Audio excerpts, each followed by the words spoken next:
दोस्तों, आज मैं आपके लिए दो भाइयों का एक ऐसा अजीबोगरीब वाकया लेकर आई हूँ जिसे सुनकर आप एक सबक हासिल करेंगे। लिहाजा आपसे गुजारिश है कि इस वीडियो को आखिरी तक ज़रूर देखें और मेरे चैनल पर आप नए हैं तो चैनल को सब्सक्राइब ज़रूर कर लें। बेल आइकन को हिट कर दें ताकि आने वाले तमाम वीडियो की नोटिफिकेशन आपको मिलती रहे। किसी गांव में दो भाई थे। एक का नाम राशिद था और छोटे भाई का नाम अनवर था। राशिद बहुत ज़्यादा अमीर था क्योंकि इसकी शादी एक बड़े घराने की लड़की से हो गई थी। राशिद के पास बहुत सी मालो दौलत थी, मगर ये मालो दौलत इसकी अपनी नहीं थी, इसे विरासत में नहीं मिली थी। क्योंकि राशिद की बीवी मालदार घराने से ताल्लुक़ रखती थी, इसलिए राशिद के ससुर ने बहुत सी मालो दौलत अपनी बेटी को दी थी। राशिद की सिर्फ एक ही बेटी थी। इधर दूसरी तरफ जो अनवर था वो बहुत ही ज़्यादा गरीब था। इसकी शादी एक गरीब लड़की से हुई थी, लेकिन अनवर बहुत ही ज़्यादा दीनदार था, खुदा की इबादत करने वाला और छोटी छोटी चीज़ों पर अल्लाह पाक का शुक्र अदा करने वाला इंसान था। अनवर की बीवी बहुत ही ज़्यादा नेक थी, दीनदार थी। अनवर को एक बेटा और बेटी थी। अनवर के घर इतनी ज़्यादा गरीबी थी कि कई कई दिन तक फाके होते थे, मगर उसने अपने बड़े भाई राशिद के आगे कभी हाथ नहीं फैलाए, जबकि दोनों एक ही गांव में रहते थे और राशिद ने भी अमीर होने के बावजूद अपने छोटे भाई की मदद नहीं की। वो दोनों एक दूसरे से मुख्तलिफ थे। राशिद को अपनी बीवी की दौलत पर बहुत ज़्यादा घमंड था। अनवर गांव में ही मजदूरी का काम किया करता था, लेकिन इसकी आमदनी इतनी अच्छी नहीं थी कि घर का गुजारा अच्छी तरीके से हो सके। लेकिन अनवर को जो भी आमदनी से मिलता वो अल्लाह पाक का शुक्र अदा करता और इसी में गुजर बसर करता था। इसके बच्चे भी इतने ज़्यादा बड़े नहीं थे कि इसका सहारा बन सके। एक दिन अनवर को पैसों की ज़रूरत आन पड़ी क्योंकि इसकी आमदनी बहुत कम थी। घर में खाने के लिए कुछ ना था। पूरा एक महीना गुजर जाने के बाद ही चंद रुपए मिलते और इसी में उसे गुजारा करना होता था। एक दिन अनवर अपनी बीवी से कहने लगा, इतने कम पैसों में गुजारा करना मुश्किल है, मुझे कोई दूसरा काम तलाश करना होगा। मुझे कुछ काम के सिलसिले में कल शहर जाना है, वहीं मैं जाकर अच्छा काम तलाश कर लूँगा। इस पर से अनवर की बीवी फातिमा कहने लगी, हम कम पैसों में ही गुजारा कर लेंगे, आप शहर मत जाए, आपके बिना हम यहाँ कैसे रहेंगे। अनवर कहने लगा, बेगम अभी मैं शहर जा रहा हूँ, वो तो बात की बात है, अभी से तुम इतना मत सोचो, मुझे किसी काम के सिलसिले में जाना है, बस मैं उसी लिए वहाँ जा रहा हूँ। फातिमा को अनवर की बात समझ आ गई। इसने कुछ ना कहा। अगले ही दिन अनवर शहर के लिए निकल गया। अगले ही दिन अनवर अपने काम के सिलसिले में शहर चला गया। वहाँ जाकर वो काम की तलाश करने लगा, मगर उसे नाउम्मीद हाथ आई। वो दर दर काम के सिलसिले में भटकता रहा, मगर उसे कोई काम नहीं मिला। सुबह से शाम हो गई। वो थक हार के एक जगह बैठ गया। उसने देखा दो शख्स आपस में बात कर रहे हैं। वो दोनों ताजिर थे। वो आपस में यही बात कर रहे थे कि हमें काम के लिए कुछ मजदूरों की ज़रूरत है, क्योंकि ये काम थोड़ा मुश्किल था। तिजारत का सामान समुद्री रास्ते से होते हुए दूसरे शहर पहुंचाना था और इस काम के लिए उन्हें ईमानदार साथी की ज़रूरत थी जो ये काम कर सके। अनवर ने दोनों की तमाम बातें सुनी तो इनके पास जाकर खड़ा हो गया और कहने लगा, जनाब मुझे माफ़ करें, अगर आप चाहें तो मैं आपके साथ काम कर सकता हूँ। और कहने लगा, जनाब आपको एक ईमानदार शख्स की ज़रूरत है और मुझे काम की। वो ताजिर इसे अच्छी खासी रकम देने के लिए तैयार था। फिर क्या था, अनवर ने इस काम के लिए हाँ कह दी और वापस अपने घर लौट आया और अपनी बीवी को तमाम बातें बताई कि मुझे कल सुबह शहर निकलना है, मुझे एक काम मिल गया है, समुंदर के उस पार जाकर मुझे कुछ सामान पहुंचाना है। फातिमा ने जब अनवर की बात सुनी तो इसे वहां जाने के लिए मना किया, क्योंकि ये समुंदरी सफ़र था और वो इस बात से डर रही थी कि कहीं इसके शौहर को कुछ हो ना जाए। फातिमा ने अनवर को शहर जाने से मना किया, क्योंकि फातिमा नहीं चाहती थी कि अनवर समुद्री सफ़र करे। मगर अनवर ने उसे समझाया और कहा, हमें अपने घर के हालात बदलने के लिए मुझे ये काम करना होगा। हम कब तक आखिर गरीबी ज़िंदगी गुजारेंगे और अपने बच्चों को कब तक भूखा रखेंगे, इनकी ये हालत मुझसे देखी नहीं जाती। अनवर की बीवी कहने लगी, हम थोड़े ही पैसों में गुजारा कर लेंगे, आप वहाँ ना जाए। अनवर ने अपनी बीवी की एक बात नहीं मानी और कहा, कल सुबह मुझे शहर के लिए निकलना है। अगली ही सुबह अनवर शहर के लिए निकलने वाला था। इसकी बीवी फातिमा रोने लगी। अनवर ने इसे दिलासा दिया और अपनी बीवी बच्चों को खुदा हाफिज करके शहर के लिए निकल गया। اور شہر پہنچ گیا اور اپنے کام سے لگ گیا۔ کام کے مطابق سامان جہاز میں ڈالا گیا اور پھر انور نے اپنا سفر شروع کیا اور سمندری راستے سے گزرتے وقت تھوڑی دور جانے پر تیز ہوا چلنے لگی جیسا کہ کوئی طوفان آنے والا ہو۔ انور نے یہ سب کام پہلے کبھی نہیں کیا تھا، اسے کام کے بارے میں اتنی جانکاری نہیں تھی۔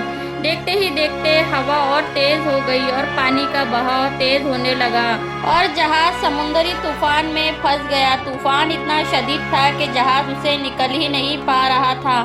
انور کے ساتھ اس جہاز میں چند ساتھی اور تھے۔ جہاز پانی کا بہاؤ برداشت نہ کر سکا اور وہ ڈوب گیا اور سب مسافر ڈوب گئے سوائے ایک مسافر کے جو انور تھا۔ وہ اللہ کی مدد سے پانی کی لہروں کے ساتھ تیرتا ہوا ایک چھوٹے سے ٹاپو پر پہنچ گیا۔ وہ ایک بہت ہی چھوٹا سا ٹاپو تھا، وہاں کوئی انسان موجود نہیں تھا۔ انور بہتے ہوئے اس ٹاپو کے کنارے جا پہنچا۔ وہ بے ہوش تھا۔ جب اسے دھیرے دھیرے ہوش آیا تو اس نے اپنے آپ کو اس جگہ پایا جہاں دور دور تک کوئی بھی انسان نہیں تھا، صرف وہ اور ایک گھنا جنگل اور بڑا سا سمندر نظر آ رہا تھا۔ انور بہت پریشان ہو گیا، اسے جانا کہاں تھا اور وہ کہاں پہنچ گیا۔ وہ اللہ پاک سے دعائیں کرنے لگا، مدد مانگنے لگا کہ یا اللہ میری مدد فرما، مجھے بچانے کے لیے کسی کو یہاں بھیج دے، اس طرف بھیج دے، یہاں سے گزرے اور میری مدد کرے۔ اس نے رو رو کر اللہ پاک سے بڑے دعائیں مانگی اور روتے روتے ریت پر ہی سو گیا۔ اب صبح ہو گئی، دوسرا دن نکل گیا، وہاں کوئی نہیں آیا۔ اسے بھوک محسوس ہونے لگی، کچھ کھانے کو نہیں تھا کیونکہ سب کچھ سمندر میں ڈوب چکا تھا۔ اس نے جنگل جا کر کچھ لکڑیاں لے آیا اور سمندر سے ایک مچھلی پکڑ لی اور اسے پکا کر کھانے لگا۔ اس پر سے اس کا تو پیٹ بھر گیا۔ وہ اس طرح اللہ پاک سے مدد کے لیے دعا کرتا اور دن بھر دعا مانگنے میں ہی گزر جاتا، لیکن کوئی اس کی مدد کو نہیں آیا۔ وہ اپنی بیوی اور بچوں کو بہت زیادہ یاد کرتا کہ وہ کس حال میں ہوں گے، انہیں یاد کرتے ہوئے رونے لگ جاتا۔ اسے اپنی بیوی اور بچوں کی فکر ستاتی، مگر اس نے پھر بھی ہمت نہیں ہاری۔ اس نے اپنی دعاؤں کا سلسلہ جاری رکھا۔ اس طرح کچھ دن گزر گئے۔ وہ روز دعا مانگتا، اللہ پاک سے مدد کی بھیک مانگتا، لیکن پھر بھی اس کی مدد کو کوئی نہیں آیا۔ اب تو اسے اس ٹاپو پر رہتے ہوئے 1 مہینہ گزر چکا تھا، امید کی ایک بھی کرن اسے نظر نہیں آئی۔ ادھر دوسری طرف اس کی بیوی اور بچے سمجھ رہے تھے کہ انور اب کبھی واپس نہیں آئے گا۔ انور کے گھر کے حالات اور بگڑ گئے کیونکہ انور کے گھر میں کمانے والا ایک ہی شخص تھا جو کہ انور تھا۔ فاطمہ نے گھر کے حالات کو دیکھتے ہوئے گھر گھر برتن دھونے کا کام شروع کیا کیونکہ وہ اتنی پڑھی لکھی نہیں تھی۔ اب وہ اپنے بچوں کا اکلوتا سہارا تھی کیونکہ انور کا تو انہیں کچھ پتہ ہی نہیں تھا کہ وہ زندہ بھی ہے یا نہیں۔ لیکن فاطمہ نے اپنے شوہر کے لیے بہت دعا کی کہ وہ جہاں کہیں بھی ہے اللہ پاک ان کی حفاظت کرے۔ وہ ہر روز نماز پڑھ کر اپنے شوہر کی سلامتی کے لیے دعا کرتی کیونکہ اسے پتا تھا کہ شہری جہاز ڈوب چکا ہے اور اس میں جو بھی مسافر تھے وہ مر چکے ہیں، لیکن اس کی آس زندہ تھی۔ وہ ہر روز اپنے شوہر کا بڑی بے صبری سے انتظار کر رہی تھی اور اپنے بچوں کی پرورش کر رہی تھی۔ ادھر انور 1 مہینہ گزرنے کے بعد ہار مان چکا تھا۔ اسے اب یقین ہو گیا تھا کہ وہ اپنی بیوی اور بچوں سے کبھی نہیں مل پائیں گا کیونکہ وہ انہیں کے لیے کمانے دوسرے شہر جا رہا تھا اور قسمت نے اسے کہاں پہنچا دیا تھا۔ روتے روتے سوچنے لگا کہ مجھے نہیں آنا چاہیے تھا، شاید فاطمہ ٹھیک ہی کہتی تھی۔ وہ بالکل ہمت ہار چکا تھا، اسے کوئی راستہ نظر نہیں آ رہا تھا سوائے دعا کے۔ وہ بالکل ہار چکا تھا، اس کی ہمت بالکل ٹوٹ چکی تھی۔ اس نے اپنے لیے اس ٹاپو پر ایک چھوٹی سی جھوپڑی بنا لی اور وہاں رہنے لگا۔ اسے یقین ہو گیا تھا کہ اس کی باقی زندگی اسی ٹاپو پر گزرنے والی ہے۔ وہ اللہ پاک کی رحمت سے نا امید ہو چکا تھا۔ وہ ناریل کا پانی پیتا، جنگل کے کچھ پھل کھاتا اور مچھلیوں کا شکار کرتا اور ایک گہری سوچ میں ڈوب جاتا۔ اسے اپنے گھر کی فکر ستانے لگ جاتی۔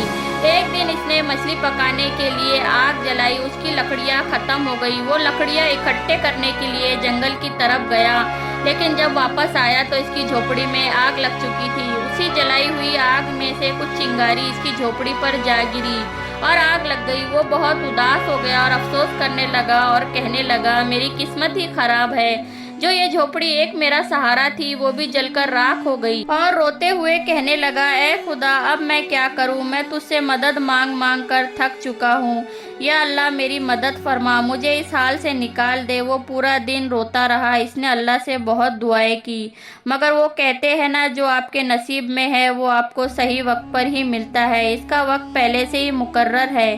वो इस दिन बहुत रोया और दुआएं की और रोते रोते ही रेत पर सो गया। जब सुबह इसकी आंख खुली तो इसने देखा एक बड़ा सा बहरी जहाज साहिल पर खड़ा है। उसे अपनी आंखों पर यकीन नहीं हुआ। उसे लग रहा था कि जैसे वो कोई सपना देख रहा हो कि कोई इसे बचाने के लिए आ गया है।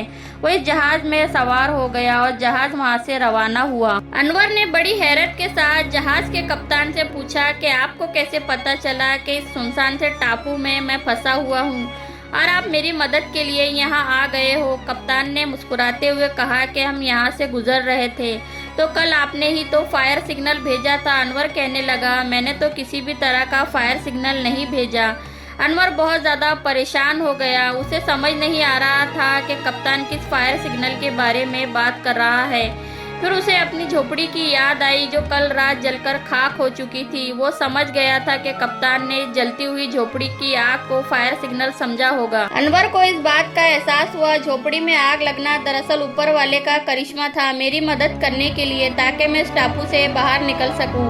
उसने खुदा का शुक्र अदा किया और खुदा ने इसकी दुआ कबूल की। मगर अनवर इस टापू से निकलने के बाद अपने घर वापस नहीं गया, क्योंकि वो खाली हाथ घर लौटना नहीं चाहता था। वो अपनी बीवी और बच्चों के लिए कमाने शहर जाना चाहता था। उसे पैसे कमाना था, इसलिए उसे जहाँ जाना था वहाँ पहुँच गया। वो समुद्री रास्ते से शहर की दूसरी तरफ तिजारत के लिए गया। वहाँ वो जाकर एक ताजिर से मिला जिसने अनवर की मदद की। अनवर ने तिजारत शुरू की और बहुत कम वक्त में इसने अच्छी खासी रकम जमा कर ली और बहुत सी दौलत का मालिक बन गया।